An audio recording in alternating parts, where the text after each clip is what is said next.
I worked for the British Foreign Office. I became a British ambassador. I was a British diplomat for 20 years.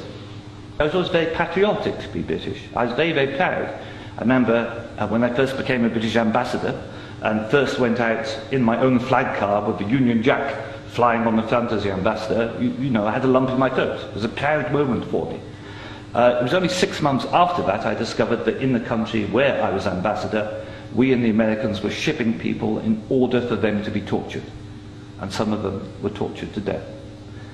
Now, as you may imagine, my worldview changed. It was at the same time, about a month later, we invaded Iraq against the will of the Security Council. Not just without permission of the Security Council, but in the full knowledge that if it had gone to the Security Council, we would have been voted down. And I, as a British diplomat, saw all the internal memos that went through that decision. I know for certain, I used to be head of the FCO unit that monitored Iraqi weapons of mass destruction. And I know for certain, I can tell you, that they knew there weren't any. It wasn't a mistake, it was a lie. I think it is impossible to be proud of the United Kingdom. I think when we invaded Iraq, we did to the United Nations what Hitler and Mussolini did to the League of Nations.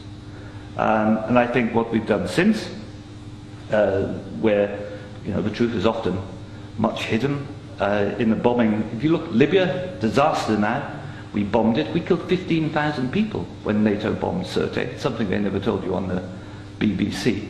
And did we make it better? No. I saw in Uzbekistan, I saw the gas contract signed by Enron and a company called Unocal, which George Bush Sr.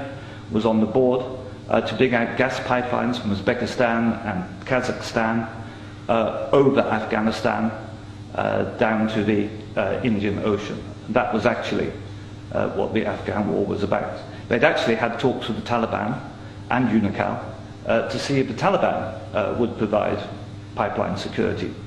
The person who held those talks was the consultant for Unocal, who was a certain Mr. Karzai, who, after being employed by George Bush Sr. as a consultant, went on to become president of Afghanistan. That was their plan B. The Taliban wouldn't do it, so they invaded.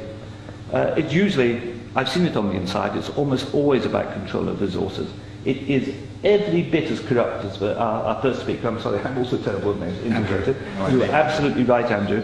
And I can tell you it's not an academic construct. The system stinks.